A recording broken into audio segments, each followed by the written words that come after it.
And mental health is something that we don't talk about enough. In the black community, well, we're massively overrepresented in the mental health institutions, even more so than in the prisons. And again, these are questions we have to ask. Well, why? You know, but once you get a control and an understanding of who you are, no one can use you against you. No one can ever use your mental illness against you. You've already spoke about it, so what you got? The biggest point in life to resolve mental health is like giving a fuck about a person. Where did you get the courage?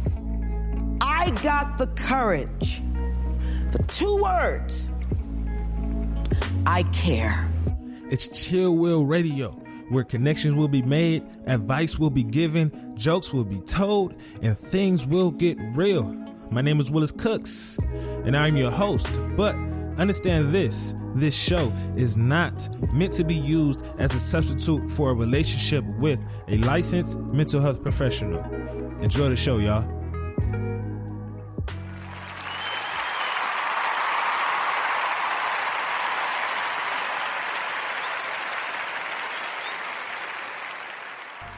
Yo. Welcome. Whoo, this is loud. Let me turn this down. Anyway, welcome everyone. Welcome to another dope, fantastic, marvelous, immaculate, beautiful, spectacular, whatever dope ass word that will describe this show and me, because I'm pretty handsome my damn self. Welcome everyone to another dope episode of Chill Will Radio, man. Here where we're speaking all things mental health, the good, the bad, the ugly, the not so taboo, the things we want to talk about and the things we should not talk about, man. They're gonna be spoken about here in a real chill way. Welcome everyone. Thank you for all those listening and tuning in. All those people who will be tuning in later, halfway through the show, because you got something going on. To all those individuals who will be tuning in tomorrow, next year, next month, whenever the hell you tune in, good looking to you too, man. And even more so, I always say this, shout out to all those individuals who will never tune in ever, because you too good to listen to my show and listen to what I have to say. And goddamn Flint all up in the way in the camera. Anyway, shouts out to that, man. But anyway, how was my day, man? My day was good, real chill. It's getting hotter out here in LA.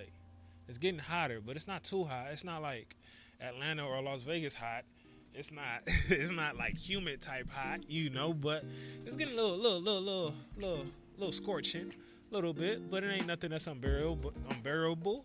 But it feel like it's getting hot real late. Like the summer is damn near almost over and it's just now getting hot, you know. But even more so, man, my day was cool.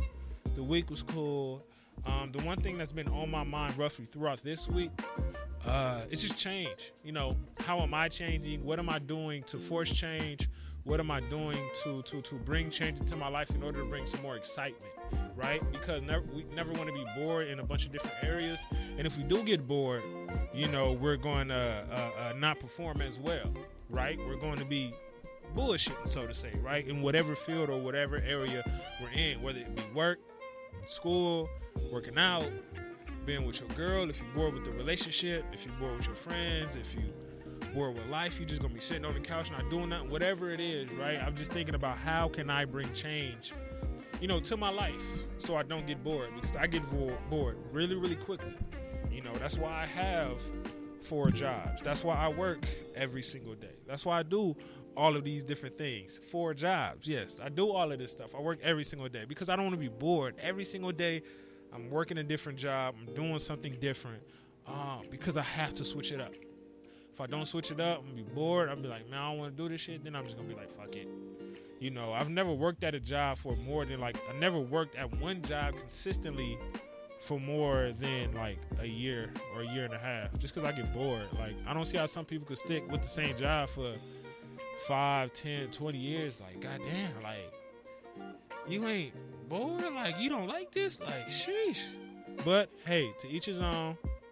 If it fits you and what you have going on, hey, it's all good.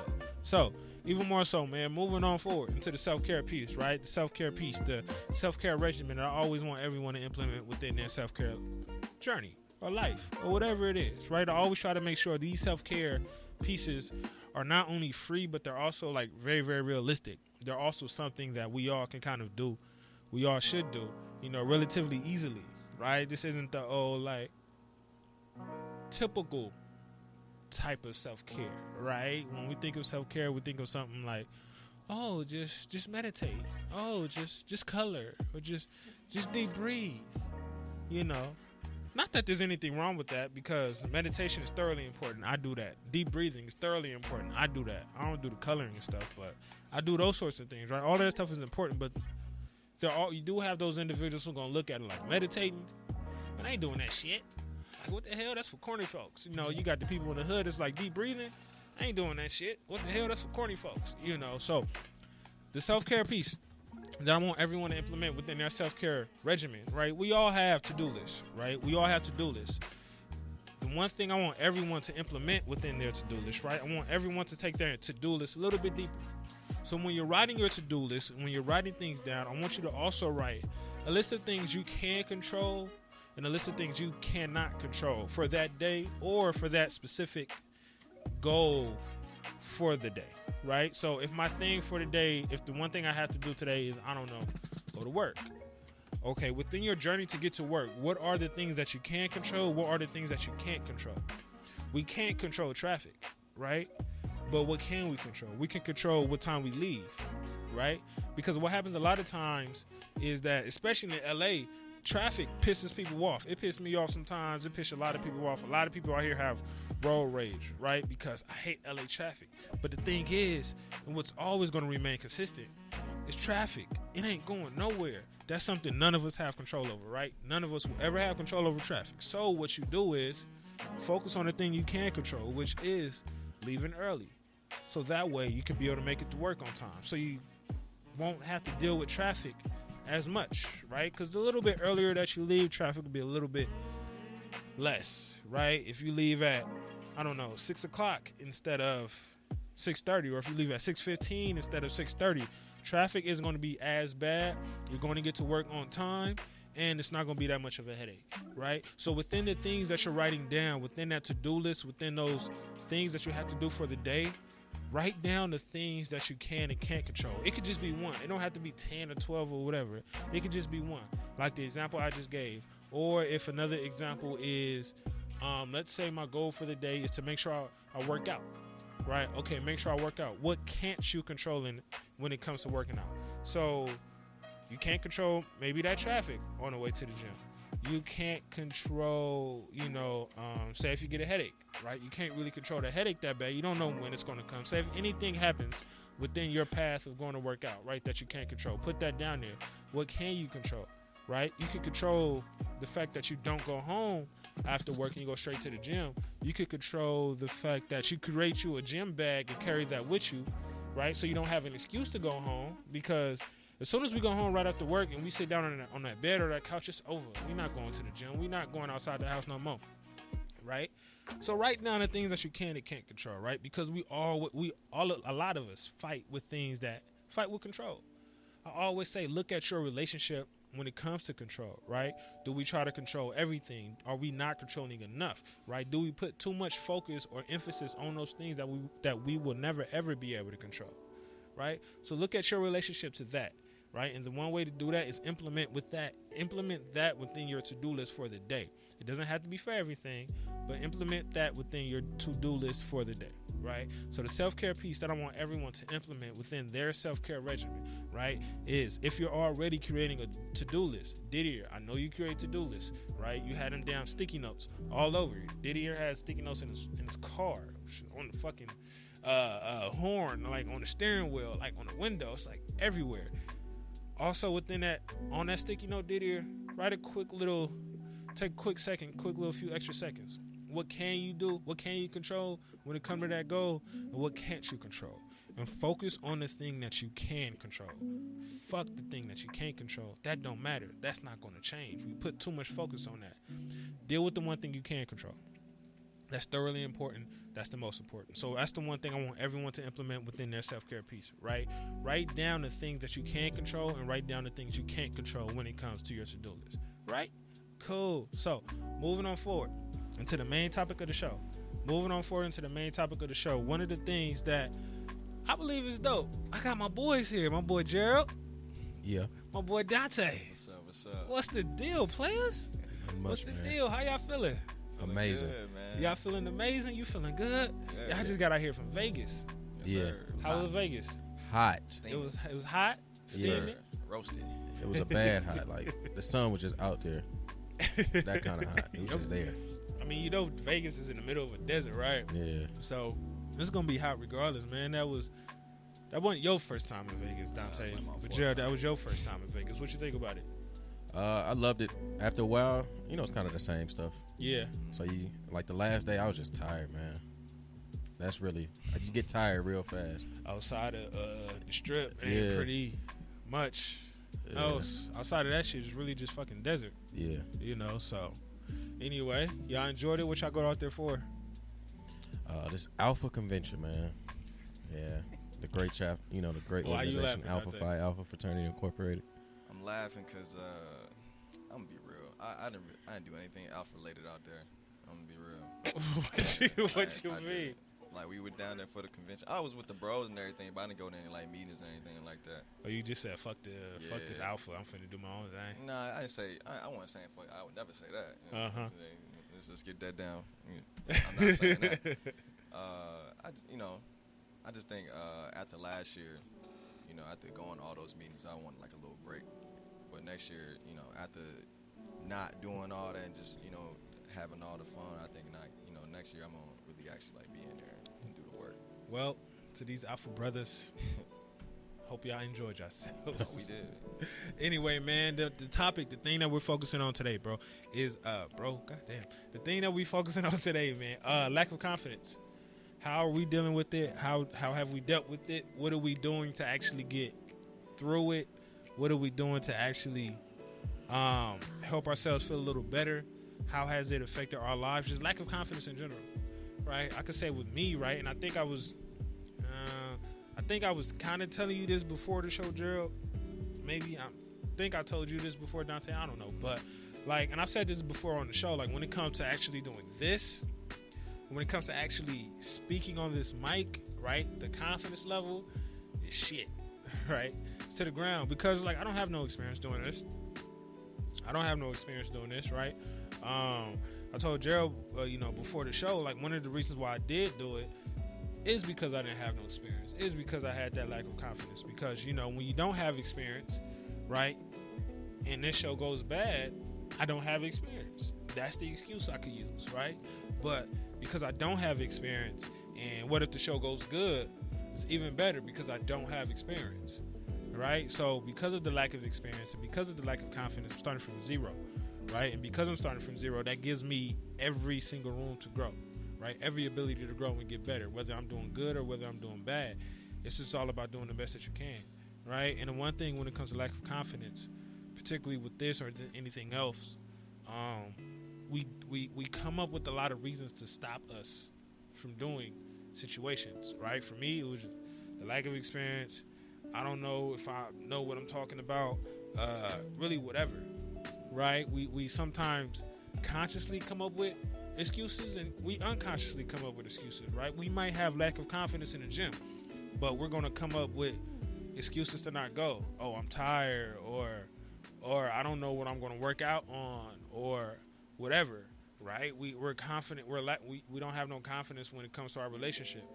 So we come up with every excuse to not be in a relationship, right? Yeah. We come up with every excuse to not be with my specific girl, right? Fuck them bitches, or trust no one, or whatever, right? A lot of the times when guys talk ill about women and it's fuck them bitches and trust no hoes and all of that reckless stuff, it's because they ain't got the confidence to actually deal with the woman, right? So I'm going to come up with a bunch of things in order to hide the confidence or the lack of confidence that's there, or the confidence that isn't there, right? So my question to both of y'all, and then just jump in as you may, but when it comes to your experience with lack of confidence, where is that at, and what has that been like? Well, I know in regards to I feel like throughout my whole life, I've always had a certain point in my life where I was not confident in myself, but I think it really kind of hit. When you graduate from college, you feel like your confidence level is just at an all-time high. Yeah. You about to get this job. You already had everything mapped out. But, when the jobs hit you back no, we don't want you. Your confidence level is going down. I thought I was the shit. Yeah. And that really hit kind of hard for me, especially when after Clark Atlanta University, man, because it's just like people weren't. I don't know, man. It got to a point. I think I remember applying to Target as a cashier and Publix as a cashier. They even turned me down, bro. So I was just like, damn, I really got this degree, and I'm not doing shit with my life right now. Yeah, but Yo, that's funny. But then I guess what you have to do is just take a step back and just look at yourself. It's just like, you can do this. Maybe you just need to switch something up. You know what I'm saying? And then literally when I switched something up, now I'm a teacher going on my 3rd year. Yeah. Teaching math, to 3rd, 4th, and 5th graders. And it's just like, you're gonna have your rough stages. You know what I mean? Yeah. And I think one that I'm like battling with right now is just, you guys have known me. I have my weight. It fluctuates as far as my weight. You know what I'm saying? So now, I'm at this point in my life, like I was telling you, Willis. I've been, I run on a consistent basis now, and just that's something I can control. Exactly. Yeah. And, and throughout my stage of being out of a job, you know what I'm saying? I was down, bro. And you just sitting there, you literally sitting there on the couch applying, and you just eating. So you know that, yeah. I'm not the type of person who can just eat, and and just sit around. You know what I'm saying? And so that was gonna get real fat real quick. So that, now I'm dealing with those past issues now. Trying to bring my weight back down to where I lug it. You know what I'm saying? That I'm confident more in myself and things I wear and things of that nature. But do you even have confidence in the fact that you could actually lose the weight? Yeah. I mean, yeah. And when I first started, I'll say this: I was the type of person when you bring up the gym situation. I'm the type of person. I got to a point where I didn't feel comfortable working out in front of people because I just felt like I looked bad. You know what I'm saying? I remember one time in college, we both went to, for those who ain't listening, we both went to school together. We was roommates, all that good stuff, right? And I think I remember one time in college, you actually went to go work out with me once or twice. Yeah, bro, you had me dead. You quit, nah, had me dead. Stop fucking with this. Yeah. But I get you, right? Especially with it because of those individuals who are trying to lose weight, especially if you're not losing weight as quickly as you think you should. Yeah. You start to be like, damn, and then this happens to me sometimes. It's when you're trying to lose weight, you get on the scale one day, you at a certain weight, you're like, okay, this is my starting point. You've been working out for a week, you get on the scale again, you weigh more. Yeah. Now you're like, fuck, what the fuck am I doing? Right. So I get it, bro. Yeah, man. So that's just something that I struggle with on a regular basis, and so I'm really gonna be pushing myself, carrying the gym back, because school's about to start back up for us. Yeah. And then I'm not working 4 jobs like you, but I at least got 2. You know what I'm saying? So I either have to run early in the morning or just after work, just go running. Mm-hmm. But that's just something, I at least want to hit a mile a day. A mile a day? Yeah. Okay. So that's the thing that I do. And then, I do I like to call them jail workouts at night. Just be on the floor, doing my sit-ups, push-ups, pull-ups, things of that nature that I can control in the house. You know what I mean? Yeah. Ain't nobody watching. Yeah. Nothing. But yeah, that's something that I do. Okay. Right. So, all right. What about you, Dante? For me, I guess it started back, since I was a kid. I always had very, very, very low self-esteem. Talk about ugly ass kid, huh? I don't think when I look back and look at some of them pictures, man, I be like, sometimes I was a little hurt, but I was a cute kid, for the most part. I didn't have the self-confidence for one reason or another, whether there was just people in my life telling me, who I am and what I look like and who I'm going to be, and me taking that in and accepting that for what it is. I used to, get major anxiety just walking down, a hallway, at school or something. My heart would just be beating. I'd be thinking, oh my God, what they thinking, what they, what they talking about. If someone was laughing, they could be having a conversation and laughing about something else. Yeah. Totally, separate from me. But I'll be thinking dang, what they laughing about, And so it's been something that I've been dealing with for years, since I was really, really young. I think as I've grown, it's become something easier to deal with just like with self-talk, like, you know, just like tell myself over and over again, like, yo, look, you are worth it. You know, what they said is not true. You define yourself. Yeah, yeah. And I think that has helped me, like, growing into, like, you know, a young man. But, like, still, we struggle with self-confidence. Yeah. You know, sometimes I still, you know, that anxiety kind of creeps up for one reason or another. Like, you know, like, I'm not one of those type of dudes to walk up, you know, to a beautiful young lady and be like, hey, how you doing? I ain't never done that. I don't really have to give the gab. I tried a couple times. That shit ain't work. Lord have mercy. That shit ain't work. Man. But you know, I try to do those things now because what I've learned in my life, what has helped me grow and evolve as quickly as I have grown, is by accepting, you know, the uncomfortable moments and putting myself in those uncomfortable moments and just saying, hey, man, you know, I'm going to go ahead, I'm going to do this. Yeah. You know, like, this scares the fuck out of me. But you know what? Yeah. I'm going to go ahead, I'm going to do it. Yeah. You know, and I think those moments, even if I, you know, don't do it all the time, those moments have helped me grow exponentially from what I was to who I am now. Yeah. So. For real. Like a few months back, I did a self-care piece. I think it was every day do one thing that you hate. Yeah. Right? Do at least one thing that you hate every day. Right? Because that's going to train your mind in order to get comfortable with that uncomfortable stuff. Right? Because we know how to run away from the stuff we don't like. We know how to come up with every excuse for the things that we don't want to do or the stuff that we hate. You know, it's from my man, like David Goggins. I don't know if y'all heard about him. I always mention him on the show, man. You read his book?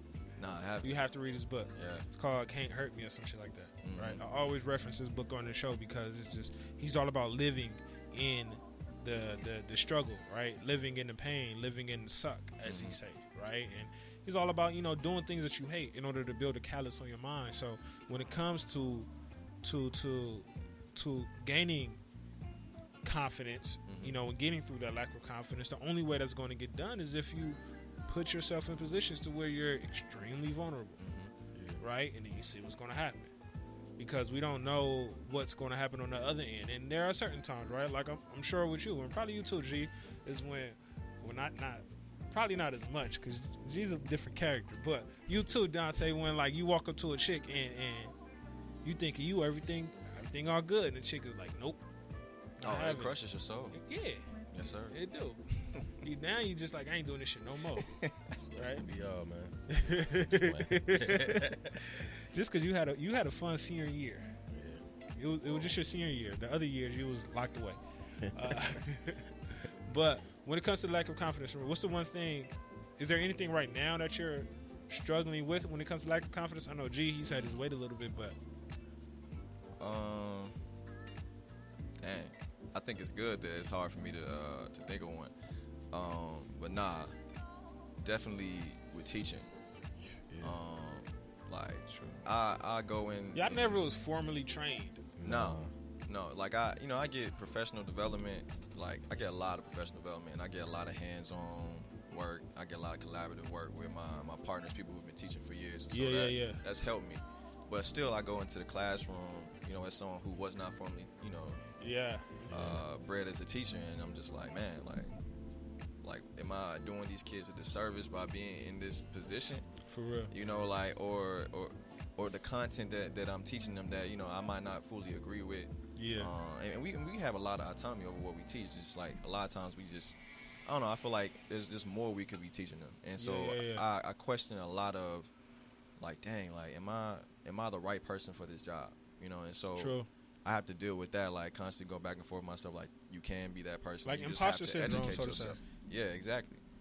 So I've been dealing with that quite recently. And then, like, you know, with the gym, like, you know, I don't, like, gain weight, you know, so for me, that could be we an got issue. one dude who gained weight, the other dude who didn't weight. So, like, you know, I was trying to bulk up. You know, I've been you know, in the gym pretty consistently for like the last 6 months, and like really haven't got you know no different. Exactly. And I got like cut, you know, but that's about it.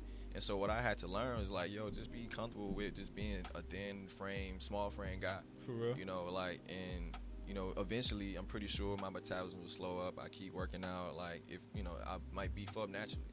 But it just wasn't working for me, man. I'm eating 6 meals a day, all that stuff, like at least for a month, and like I probably only gained like 2 pounds. And I'm just like, what is this? Like, Yeah. you know. So I just accepted it. You know. Acceptance is hard though, especially if you're so against it, right? And then That's real. sometimes what we don't want to do, we don't want to confuse acceptance with quitting, right? Because That's real, some people could hide it by saying like, "Oh, I've accepted it," when in reality you just gave up.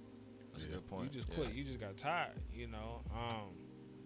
I know for me, there are some things in which I've said that I've accepted at certain points of times, but that really was just to mask the fact that I just gave up. You know, is that a good thing? Nah. Is that a place that we are going to get to? Hell yeah. You know, but I think in the midst of accepting it, it's just all honesty. Like, be completely honest with yourself. If you're not, shit, good luck. Yeah, don't give up. Like, you know, I still go work out. You know, but I know, you know, not much is gonna happen unless like I'm like really, really like strict with the appetite and with the diet. Yeah. Rather, but yeah, it's some real stuff. I think he brought up a good topic in regards to like teaching, because you don't see like a lot of like black males in the classroom. No. Not at all. And then, you know, I'm from Georgia, so it's actually 3 black people at my school. 2 are black women. 3 black teachers Yes, and 2 are black women. yes. I work on a hallway with nothing but older white women. So I struggle every day, you know, and I teach math. Oh, sorry, and I teach math. And so I remember one time a teacher actually went behind me and said, you know, oh, he didn't teach you right. And I was like, well, sheesh. Wait. Yeah. Pause. Wait. She said that to you or said that to the kid? Said it to the kid. He didn't teach you right. Yeah. Okay. And I've had issues, like throughout my 3 years. Yeah. I've had issues where, you know, parents of the other race who so happen to be white have taken their child out of my class literally once they found out that the teacher was black. I had recently this year, I had a student, a young Caucasian lady told a black girl that you don't belong here because you are black. And so it was kind of, I don't know, man. I think just in the South, like you really, you know, just in the South and being a person of color, or just around the United States in general, I'll say that. But really in the South, it is a real struggle down there in regards to like your confidence. Because, you know, man, it's different down there, boy, when it comes to, you know, with the white and black and just. I never thought about how racism could affect the confidence. Yeah. And then with you saying that, it makes sense. You're not good enough to teach this white kid. Yeah. That's what it felt like. Yeah. That's exactly what it feels like. You're not good enough to teach this white kid. That's deep. Yeah. And the reason why I say that is because I'm looking at all of the white children that come through my doors, right? Because I'm a therapist. And the majority of children that come into the psychiatric hospital are Caucasian. Mm-hmm. The majority of the children who deal with like depressive issues and who are depressed and who are doing drugs and things like that are white people. Yeah. And it makes me think like, okay, a black man may not be good enough to teach your white kid. Are you good enough to parent your white child the right way? Yeah. To allow them to steer them away from the depressive journey they may be going down? Are you, as the white parent, doing the best that you can do within the community to make sure that your child doesn't end up on drugs? Are you, as the white parent, doing what you have to do to make sure that your personal traumas are not affecting that white child? Yeah. And it's like, hell the fuck nah. Yeah. That's real. It's like, hell the fuck nah. So when you mentioned that, it just brought me to a place to where, and it's like, I was telling you this in the car, G, that like, you know, the bulk of the kids who are in the psych hospital, the bulk of the children there, I always say, like, you know, there's nothing mentally wrong with you. You don't have no mental issues. Your parents just don't know how to be parents. Yeah. Like, your mom just needs her parenting skills to be in check. Your pops just need their parenting skills to be in check. Agreed. Right? It's just the Yeah. parents. And because the parents are out of whack, the child is going to be out of whack. That has nothing to do with the kid. So, you know, just even with stuff, even with the white parent telling your kid, like, yo, you're not you're not good enough to teach my white son. Like, you're putting that superiority complex in his head. The child not looking at you as a black teacher, as a white teacher, or nothing. He's just looking at you like, oh, you telling me what's 1 + 1. But when the parent goes in there and destroys it all, it's like, oh shit, now there goes the seed, and the seed was planted. Now it's grown. So it's like, you as the parent, who the fuck are you to really sit there and tell another black man that he's not doing things the correct way when you yourself, have consistently, through generations, have raised ain't shit people. Yeah. I kind of just went on a white rant. Yeah, you did. It's all good though. But that hit, that. How do you deal with that? What do you do to make sure you work with that in terms of the racism and the confidence, and try to make sure your confidence isn't affected by the racism? I'm the type of person, like, I some stuff I just like let roll, just slide off, and I smile a lot. And what I realized is, when you're always smiling and somebody's upset with you, that person gets even more upset. Pisses them the fuck off. And so sometimes I just have like a permanent smirk, because it's just life. And so I just deal with it. But I give you this one situation, like recently with the girl, the two girls, the white girl telling the black girl that. Yeah. Now that one, I definitely like really lost confidence in myself. When she said you're not teaching them the right way. No, when this little black girl, 4th grader. Yeah. She told the white 4th grader told a black 4th grader that you do not belong here because you're black. Okay. Not only did I lose confidence in myself, because like, dang, what do you feel about me as a teacher? But like, I felt bad for the young lady, because like at 4th grade, for somebody to tell you that, I know. You're what, 9 years old at the time? So I know confidence is all out the door. Yeah. And so I don't know, man. I not only did I feel bad for myself, but I guess I felt more bad for her, because like, what do I tell you? How do I say to boost that confidence back up? Like, you should be happy that you're black. You know what I mean? Did you tell her something? I did. What'd you say? Well, first I told her, because she was boohoo crying. I said, black is beautiful. Just continue to be yourself. You have to ignore ignorant things. And I also told her to inform her mom. You told her this in front of her mom? No, I told her to inform her mom. Oh, yeah. I did talk to her mom, yeah. But I told her to inform her mom. Yeah. And, like all good mothers, come raise hell when they're children. Yes. Yeah. But in the situation where the teacher told me that I didn't teach it right. All right, so let me tell you this, man. Math these days is hard as hell, especially with some of these new equations they have. So I taught it right. I just didn't teach them the way in the book, due to the fact that it was just too damn complicated for children. And if stuff is too complicated, I'm going to personally break it down to where you can understand it. So like I'm pretty sure this is exactly what it was. It was, like double-digit multiplication. And, I tell kids, like, you go this way, so make your line.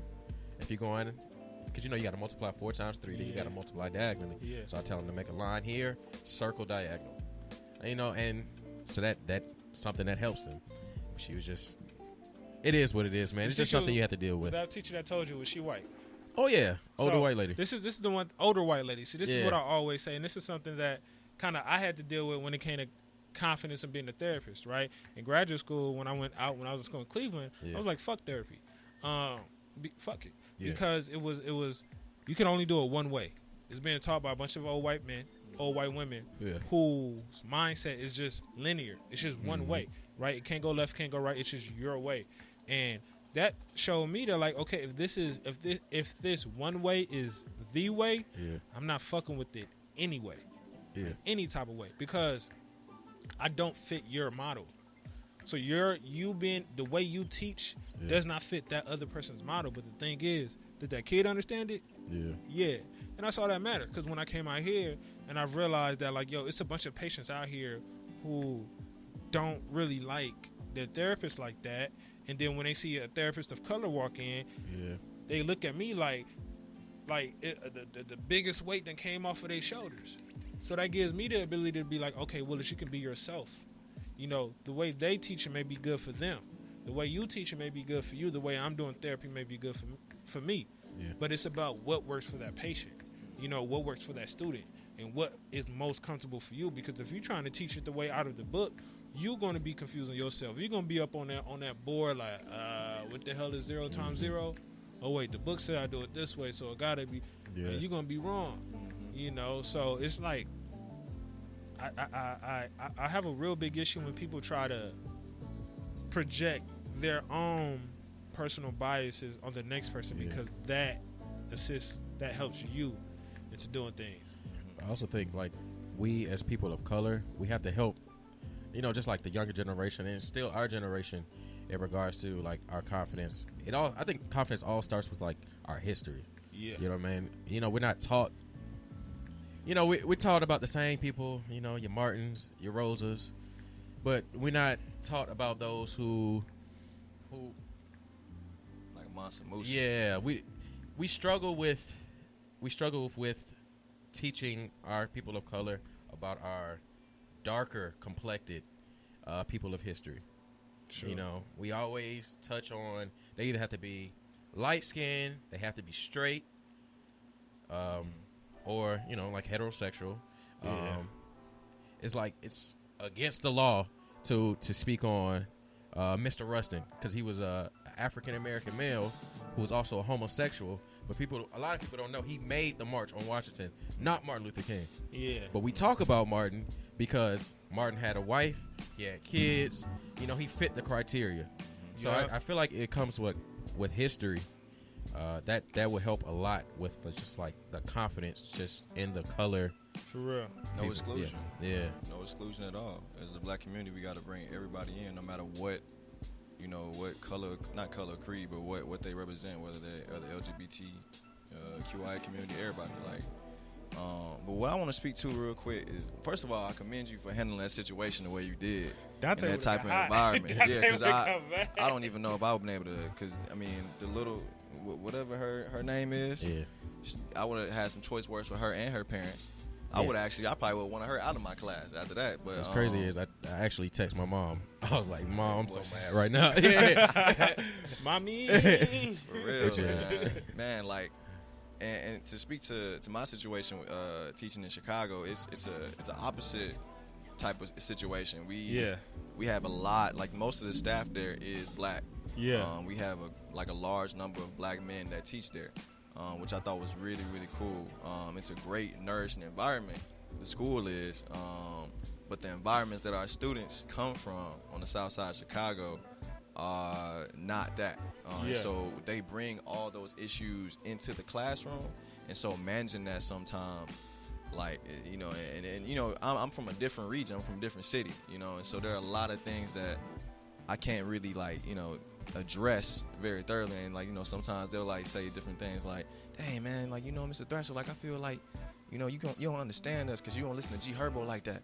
I'm like, man, what? Man, rap off beat, man. I started listening to G Herbo. I'm like, man, I can't do it, man. I just can't do it. Trash, he's not rapping on cadence at all. He's not.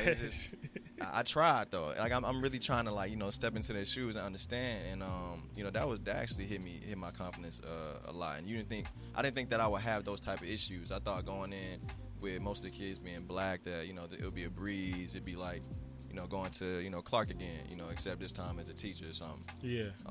But that's not the case. There's definitely a clear separation between age for one. For real. Interest, region, all that. Yeah. Upbringing. A lot of my kids have been through, some of the craziest things, like things I can't even fathom going through at 18, 17 years old. A lot of them have, brothers and sisters that are in prison, parents they've never seen. They've seen people get murdered. We lost a couple of students during the school year, it's crazy. One of my students, it happened right after I started working there, and I didn't think it was gonna affect me the way it did. When I found out, man, I broke down crying, because I don't even think it was about the personal attachment. It was more so about the fact that this was a kid. He was the first kid to be accepted into college out of his whole class. You feel me? And we lost him just like that. And he was at a vigil. You feel me? Just chilling. Trying to honor someone else's life. And two people had an argument, totally separate from him. One thing led to another. They pulled a gun out and shot him. He got hit one time. And killed him. And so, you know, having to deal with that as a teacher, and you know, the next day having to address that, I think that whole week we didn't even really Like the do class, content. yeah. We said we had like a self care week. Like, you know, we had rooms where we were talking about gun violence in one room. We had one room where the kids were like doing art therapy and writing poetry and listening to music. Like it was really cool. Like it was like 3 or 4 days of just that. And I think the school handled that very well. But you don't see that oftentimes in a lot of schools. Nah. Because a lot of schools ain't dealing with that. A lot of schools don't. A lot of teachers and principals, they don't have to worry or even think if their child is going to be there that next morning. You know, it's because the schools in Chicago, the teachers worry about that a lot. Certain things have to be done outside of the curriculum. You know, we have to have a self-care week. We have to have certain classes because the life that our children live are totally different than the life that your children live in Atlanta or the life that your children live out here. You know, there ain't no guarantee that they're going to come back. And then I understand when it comes to the lack of confidence when it comes to that aspect, because it's like, you know, they could be looking at you like, man, you're not from here. You're from Atlanta. You know, you don't know what it's like to live up here. You don't want to know what it's like to, you know, do this and do that or to bang and all this other stuff. And you yourself, you're going back into your childhood like, damn, maybe I wasn't like that. Maybe I wasn't as hard as these kids. You know, maybe this situation won't happen. Does that affect your teaching, though? Not at all. No. In fact, going back to what we can and cannot control, I can't control where I'm from and my upbringing and my experiences. Yeah. But I can control the way I teach. I can control learning about, you know, the group of people that I'm teaching and showing more interest in their things and bringing those things into the classroom to make my content more engaging and more interesting to them. And so those are things that I kind of dialed back on and was like really like, you know what, like I can incorporate this. Even though I don't rock with G Herbo, we can analyze some of his songs, we can break down some of his lyrics, and I can show him how trash he really is. You feel me? Trash. Yeah. Like I can do that. You feel me? But he not bad. At least Atlanta people I just don't rap on beat. Yeah, I just can't rock with some of his flows. But yeah, man, I think all that as a teacher, no matter where you are, you're gonna have some hits to your confidence. So how you deal with that is, I think, of the utmost importance, because you can't be in class breaking up. Like you have a very important job. What about those students who does not get the concept of what you're teaching, right? Because I know for me, my lack of my confidence when it comes to therapy is sometimes touched when I'm dealing with the patient or client and they could never get over that hurdle. So I start to think like, damn, what else do I need to do in order to make sure that client get over that hurdle? Am I pushing the client hard enough? Am I pushing the client too much? Am I saying the right things? Are we even speaking about the right topic? Right. Sometimes that touches my confidence in a way, because it's like, damn, maybe I'm not the right therapist for this person. When it comes to the kids who aren't able to hit that content, right? Who aren't able to get that concept, right? Whether it's math or whatever. Does that touch you? Writing. Does that touch your confidence a bit? I do, yeah. Personally, yeah. Especially, like you said, if they don't understand something, it's kind of like, what am I doing on my end? Yeah, what else could you do? Yeah. And so, really, for me, man, I just stay with the student, man. It's Monday, whether it's Friday, I'm going to stay with you until you understand it. I'll inform you. You know, I always shoot emails back home to the parents. You know, maybe your child should try this. Or, you know, it's just constantly working with them and just hoping that they get it. But I guess, for an example, I have a student. She doesn't get it as, actually two, a guy and a girl. They don't get it just as much as somebody else will. So what I did, I formulate a test just for them. Just so something they can understand. And then I may just like say, if it's a problem I gave to other students that I know they understand, I give them to those students as like a bonus. You know what I'm saying? Like, if you get it, cool. If you don't, we're still gonna go over it. But I'm not gonna give you the same test that I give other students, due to the fact that you just, you know what I'm saying? That's not fair on you. Yeah. And some teachers say like it's like a crutch for the students, but my thing is just like, I'm not gonna just fail a student just because they don't understand something. That doesn't make sense to me, because they're not going to understand it as soon as they fail. You know what I'm saying? So I don't know, man. Just No, that's true. And Yeah. every student has a different learning style. yeah, So if you're able to understand that child's learning style yeah, and able to adapt your teaching methods to that style, that student is going to understand it a little bit easier, yeah. right? Because it's how you work with that person. But when it comes to confidence within yourself, what are you doing right now to continue to get over the lack of confidence that you have in your life? Because we all have it currently still. Me, my lack of confidence deals with this. My lack of confidence deals with being a therapist. My also lack of confidence deals with sometimes just even being a man. You know, am I strong enough, or am I, built for this, or am I doing things the right way? Should I? Because we compare ourselves a lot to other men who are, especially men who are either younger or our age, Yeah. especially men who are younger than us, Definitely. and they doing X, Y, Z, and I look at them like, Yeah. man, I need to be doing X, Y, Crazy, Z. What the yeah. fuck am I doing? Yeah. Like, It's not your story though. Yeah. it's, It's their and, story. and that's the thing, right? It's not your story; it's their story. Expand on that, Dante. And I'm glad you brought this up, because I find myself doing that. I mean, I think it's natural, but it's something that I personally didn't like. I'm like, why am I constantly comparing myself to so and so?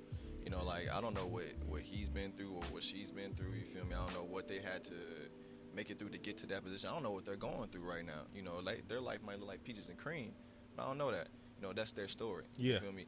And I feel like a lot of times, especially with social media, we get so fixated on other people's stories. We're looking at real. people's stories and wrapped Yeah. up in them, that we forget about our own.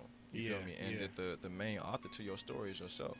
And so you have to sit back and be like, all right, what can I be doing to become my best version, the best Dante Thrasher? You feel me? Not the best, whoever that is that I admire. You can look to them as an inspiration. Like, I love how they're doing what they're doing. If they have a similar passion to yours, maybe you could, emulate it to some degree. But you can't be that person ever. You can only be who you are.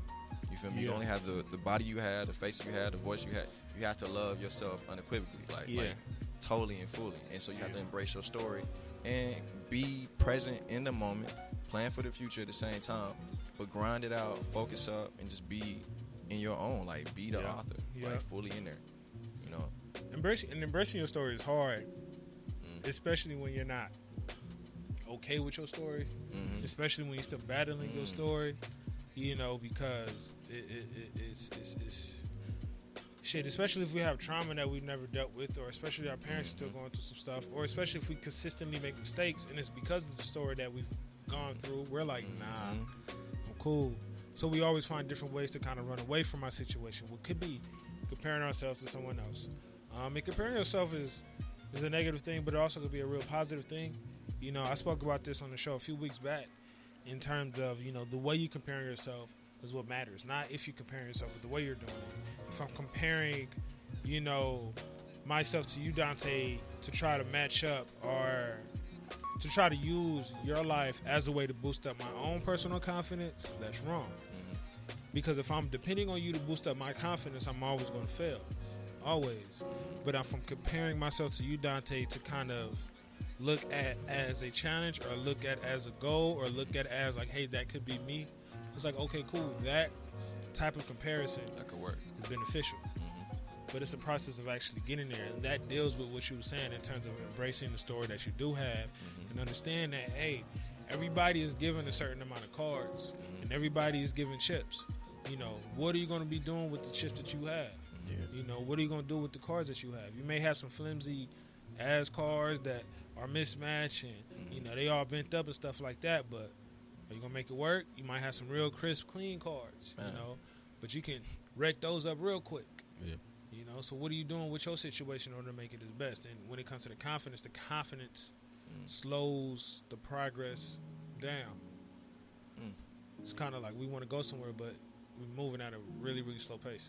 Yeah. Thank you for bringing that up. The whole piece of accepting your story, or rather, coming to terms with your story.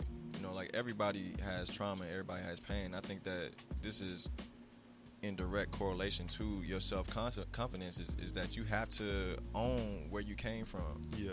You feel me? And a lot of those traumas sometimes happen in our childhood, and we, have almost no control over that at all. Yeah.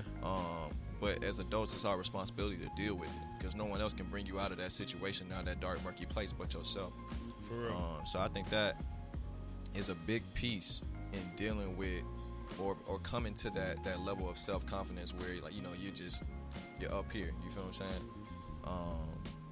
I'm saying? I'm glad you brought that up because that really hit home for me. Yeah. That story. Yeah. You a therapist for real. But it goes back into that because, like, I don't, like, yeah, I'm a therapist or whatnot, but, like, I still really, sometimes I always tell myself, man, like, I don't be knowing what the fuck I be saying. I don't be knowing what the hell I be doing. The thing is, and I put a quote about this like a few minutes ago, right? Lack of confidence along with your willingness to try is a very powerful thing because I sometimes don't have no confidence in the groups that I run. I sometimes don't have no confidence when I'm in that session with that client. Maybe I'm steering that person the wrong way, you know, but at the same token, as long as you're willing to try, as long as you're willing to really just go forth and just do what you have to do at the best way you possibly can, at the end of the day, you're going to win. You know, sometimes we may, you know, have no confidence, try our best, and then just get fucked up. Yeah. We have to accept the fact that maybe this just ain't for you. Like, and it's okay to say, like, yo, maybe teaching ain't for me. Maybe being a therapist ain't for me. Maybe, like, whatever. Maybe I need to go forth in other areas.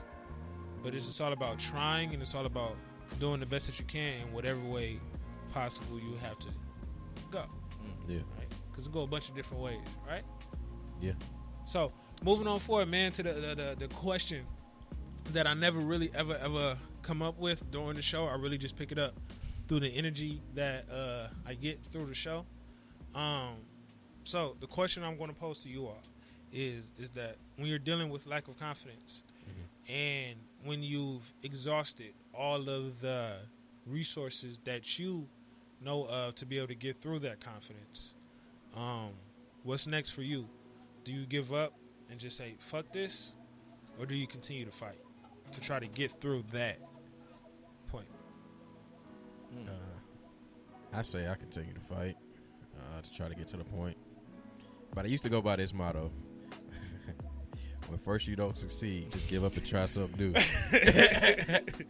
But I definitely continue to fight, man, because it's like, I mean, eventually you're going to get to it. I mean, eventually it's going to get done. I guess, and one thing that really helps me out in those situations, I like to continue to write my stuff down every day. So if I missed it today and I didn't get it, then I'll like review, you know, by the end of the day, like, what did I do wrong? All right, then I'm gonna change it up tomorrow. Yeah. So yeah, I just continue to fight, pray, and just talk to people, man. Got certain people that I talk to. Yeah, you don't want to talk to everybody though. Someone's gonna tell you the wrong shit, and now you all the way fucked up. That's true. That's real. What about you, Dante? I just want to make sure I got the question right. Can you? When it comes to your lack of confidence, and you've exhausted everything that you possibly know to do in order to be able to get over that lack of confidence, Right. What do you do? Do you give up, or do you continue to kind of push through? Sometimes I want to give up, but I think in my DNA, and you know this probably better than anyone, how stubborn I can be. Yeah. And that can be a very negative thing, but also times I think as I've grown older, it's been a very positive thing, and I just want to allow myself to quit. So I fight, you know, and it'll get tough. I might get to a point where I might take a day I won't even think about it, you know, but I'll sit back and be like, you know, I really need to get back to that. I really need to be learning more about, you know, what creates a successful learning environment for black children. You feel me? You know, and doing stuff for myself. You know, go to the gym. You know, like even if you can't get to that body that you thought you could get to. You feel me? But just accept your body as it is, as it forms. You feel me? Just stay healthy, love yourself, be yourself, and keep fighting every day. Cause like as G said, every day is new. You know, every day you know, you get an opportunity to be greater every day. And so you might fail on Wednesday, but on Thursday, what are you gonna do? For real. You feel me? You gonna just lay in your bed? Yeah. No, you gotta get up. You gotta keep going. For me, it's about I'm always going to keep going, but we all get to that point to where we start to ask ourselves, is this even right for me? Mm-hmm. And when I get to that point, when I get to that point, I have to ask myself, am I okay with letting go of this? If I'm not okay with this, if I'm not okay with letting go with it, I'll just keep it moving. I'll keep going with it, keep trying. If I'm okay with it, if I'm like, it don't matter, I'll let it go. I'll say forget it. Because sometimes we're exhausting all of our energy on things that don't really matter. Mm-hmm. That could be towards certain skills, right? That may not just be right for you, right? That may be towards a certain career. We all know those rappers who are trash and will forever be trash and will never ever work out and blah, blah, blah, blah. They're exhausting all of their energy into a craft that is just not going to be them and it's not for them, and they don't understand that yet. You know, we know a bunch of people who exhaust all of their energy into a job in which they hate, but they keep going with it thinking that, you know, they're going to eventually enjoy it or they're going to eventually, you know, be able to get comfortable with it, when in reality, hell no. Yeah. You know, so for me, it's about, like, if I let this go, would I be okay with letting it go? If I'm okay with letting it go, then I really never wanted it in the first place. Right. Yeah. So it's time to kick rocks. You know, so it's because we got to let certain things go, and it's okay to let things go, and it's okay to say I ain't got it. It's okay to say I give up. Like, what you gonna do? Bust your head and continue to keep fighting when you know in reality you can't take no more blows? Yeah. Got to figure it out from there. Dante Gerald, man, good looking, y'all. Hey, man, thanks for inviting us on the show, man. Y'all here in the city? Y'all here in LA? Gerald, this your first time? Yes, it is. I'm loving it so far. These couple hours in. Well, I try my best to show y'all a few things. You know, I have a busy schedule, but we gonna make it work, man. As always, man, thank you for coming through, man. It's I appreciate that. I'm gonna try to make sure every time y'all come to the city, and if we do this, I'll have y'all on the show again. And then one thing I want to just kind of say to y'all too as men, and a lot of people on the show probably don't know about this yet, but like me and Dante, we met in college. Me and Dante, roommates, freshman year. About to cry? Nah, nigga, this is the fuck. Nah, hell nah. Me and Dante roommates freshman year. Me, Dante, and Gerald together didn't become roommates until their junior year or my senior year. And there's been a lot of times in which, you know, we've had battles, we've had fights, we've disagreed with others. I'm always going to bring this up, and I'm never, ever going to let this go.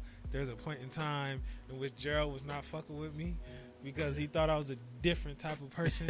Oh, you talking about at the beginning? At the beginning, Gerald thought I was just like both of y'all, actually. He was just telling me the other day, he was like, hey, bro, I didn't like you at first. Yeah, it's crazy. Gerald thought I was just like this super thug. It was just like, nah, I'm just coming from the city.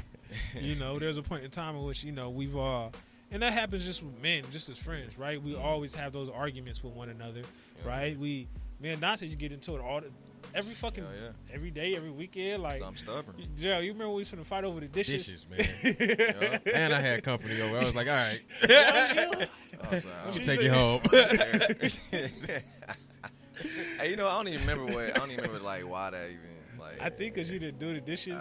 That sounded about right. I didn't do the dishes, and I was like, man, fuck that. It's not my day.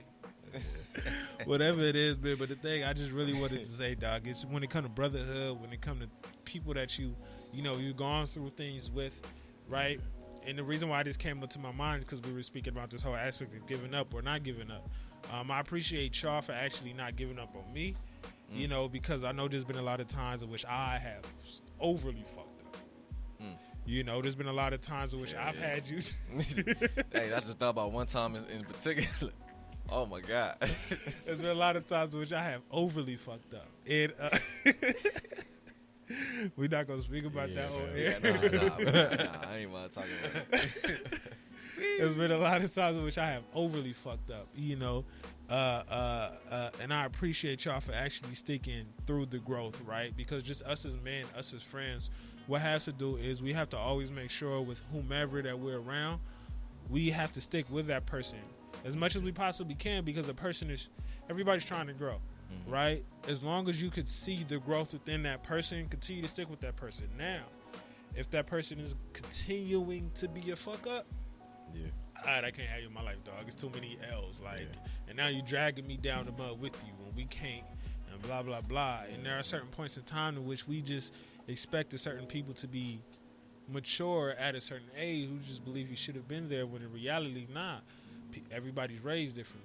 So they may not get a certain concept as quickly as you do because their parents didn't instill it in them at a certain age. Do you give it to that person? No. Do you continue to try to force it onto that person? No. But if you see that person is trying the best that they can, if you see that person is trying to understand your viewpoint, continue to stick with that person, right? So even though we have gotten into it a lot, even though we have consistently, may have get into arguments and we don't talk to each other as much as, well, men don't talk to each other like that anyway, but we don't talk to each other as much as like my homegirls talk to like their homegirls like they every day. Like, it's just important that you tell your brother that, that you love him, that you've always got their back and you're always there for him, so I just appreciate the both of y'all too, man. We love you too, bro. For sticking, love you too, man. For sticking with me through that journey. And thank you for doing this, and continue to do this. And even though, like you said, you're scared every time you do this, I think that what you've done already has already changed so many lives, and you don't even see the work that you've already done. And then it inspires me to do things I want to do. So I want to thank you, my brother. You feel me? For real, man. Like you're a good one. I'm trying. You're a real one. Even though my fuck ups are real fuck ups. My fuck ups are real fuck ups. Got tears in his eyes. Yeah, y'all good people, man. Y'all good people. I feel like we got it. Yeah. Y'all all cool people. Yeah.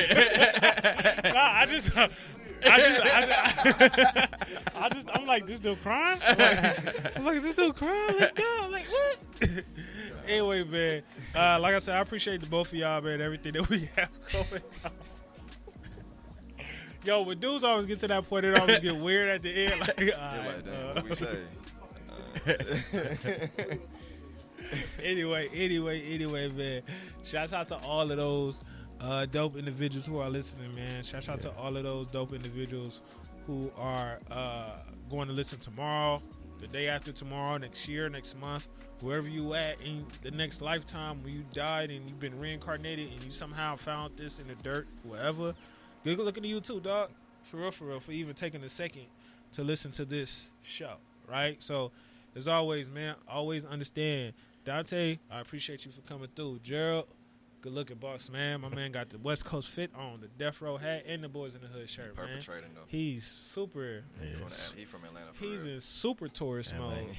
But as always, always